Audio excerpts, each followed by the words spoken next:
Hello, community. So this time around, I'm going to talk about another Android gaming console. I know you're saying there are lots of them out there, but this one is a little unique to me because, I've just been, right now the Android gaming console market interests me because of how many different variations there are, and competition's always good. Anything that causes competition, not only in this field, but any other part of gaming, is always good for gamers. And today I want to talk about the GamePop Mini Android Gaming Console.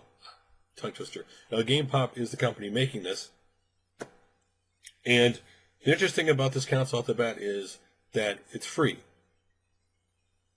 It's free, except for one thing.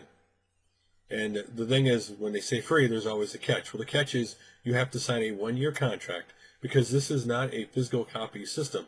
This is a streaming system. So you stream games to the console. So you have to pay a monthly fee of $6.99 a month, which gives you the unlimited gameplay and library of games that they have. So $6.99 a month basically roughly comes out to $84 a year. So basically, in a sense, you're paying $84 for the console. And this console is really small. Now, this console works on HDMI TVs. It has an HDMI hookup, so this thing only works with HDMI. The point of this is they're going for a Netflix kind of service with mobile games to play your mobile games on your HDMI TV.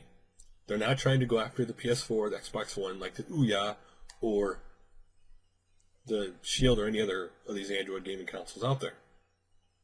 That's one of the unique things. Now you're gonna ask, what happens if I want to break my contract early? Well, if you break your contract early, there is a $25 restocking fee. So it's not necessarily a really high number, but it is enough to deter some people from not doing it. And let's be honest, justifying $6.99 a month to maybe your parents or your loved one is much easier than trying to justify, $129 for their micro version of the console at one shot.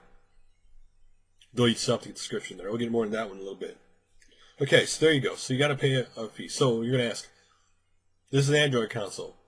What does this thing run on? Because some of the other ones run on old technology, old operating systems. Well, this one runs on the Android Jelly Bean 4.2 operating system, which of course is the latest operating system, with of course a custom UI, which is normal for anybody who uses it. They use their own custom UI. Now, this obviously plays Android games, and they currently have, app developers like people who make Fruit Ninja and others signed on to make games for it. So you'll be able to play Android games on it. The people who sign on to play for the Android product.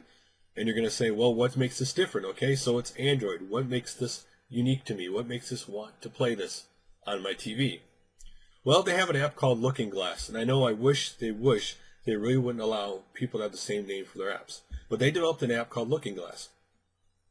And if developers use Looking Glass in their game, and it's not easy to put on their game, but it's not incredibly hard, then your iOS game, if the developer chooses to do this, you'll be able to put your game on GamePop, and you'll be able to play it on the GamePop console. So, in a sense, this console is going to be able to play Android games and iOS games. So, in a sense, you might get the best of both worlds, which offers something very unique to the other Android consoles. So, in a sense, they're being a Netflix of gaming. Now, obviously, since these are mobile apps we're talking about, you're not talking about the strenuous streaming that you're talking about a full console game. So this is much easier to run on most internets than it would be if you were to run a full console game. Obviously, with all the assets and stuff, are much more difficult.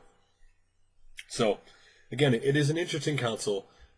It is interesting how they're going about being the Netflix of mobile apps. It's definitely, when I heard this made me kind of go, that's quite an interesting concept to do for a console. Now, you're going to ask me, what's the difference between the GamePop Mini and the GamePop Micro? Okay, the GamePop Mini is obviously smaller and slower than the Micro because it's a smaller system, smaller processing and so forth. So, not all the games may not be able to work on the Mini. Whereas if you pay, up till June 30th, if you had pre-ordered the GamePop Micro with GamePop, you would have been able to do the same deal with the Mini, where it only would have been the subscription 1-year contract. But after July 1st, you buy the Micro, which is $129. You still have to pay for the subscription service to play the games on it, but all games would work on the Micro. And in a sense, it's if you want to play mobile games on your TV. And it's not a bad concept. It seems to be more reasonable than some of the ones that want to go after the whole Xbox One, PS4, because I still think that's kind of undoable for those consoles yet. Now, both GamePop systems are really small, so I'll link to their website below so you can check it out. Again, it is an interesting concept, and so I'd love to hear your guys' thoughts on it. What do you think of the GamePop Micro or Mini? And what do you think about paying us just a subscription fee for the console? And would you want to play your actual cell phone games, mobile games on your TV? Now, there's one thing I forgot to add. Also, this console will allow you to play. There's multiple players, whether online or at home. And the interesting thing about the multiplayer is this console does come with a controller, but you don't have to use a controller. You can use your mobile phone or your tablet as a controller to play the games. So it's a unique thing that's going on with you can use your mobile phone and your tablet with this instead of a controller if you don't want to. So that allows you to hook up multiple devices to the console and play multiplayer right there in your own room. So, love to hear your guys' thoughts on it. I will talk to you guys later.